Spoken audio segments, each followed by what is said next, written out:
Pfaff is known for their decorative stitches, and I want to show you next what is called a stacking stitch. So it's actually two stitches that have been paired together. You stitch out one in one color and a second one over the top of it, starting at the exact same point at the beginning. So here's two different ones.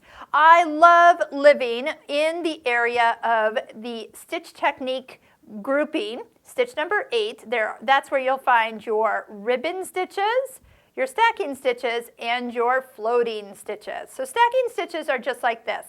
They are paired up. 1 and 2 go together, 3 and 4 go together, 5 and 6. So when you pick it, you'll notice that there is a starting point. That is key. So you might also put a little line or dot where you're going to start.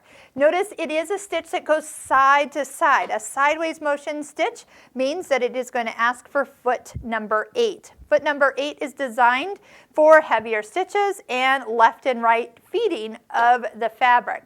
Also make sure that your IDT is not engaged. Disengage that, pull it up and away from you from the back. This foot does not have room for that foot in that opening. So as we go ahead and slide that on, if I'm going to stitch this stitch, again, I can go ahead and start stitching.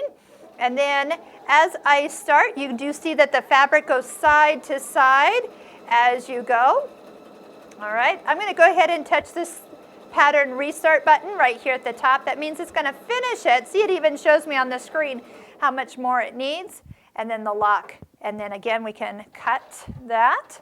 All right, I'm going to leave the same color of thread in, but the key is knowing that I need to start right on that point for that next stitch. So when I come back here and I pick my next stitch, stitch number 2, then I'm going to go ahead and see how it's going to put my flowers on this side opposite of my leaves. So when I come back in here with my second color, this is the one time you will see me like hand turn the needle down so I can see that I am starting in the hole that I was beginning with.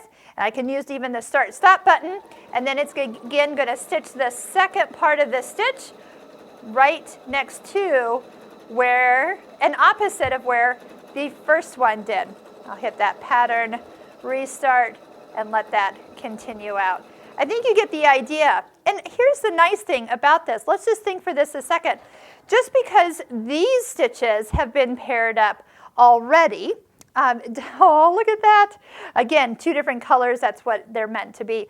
Just because these are paired up doesn't mean that you can't just take another stitch from another menu. You'll have to play around a little bit.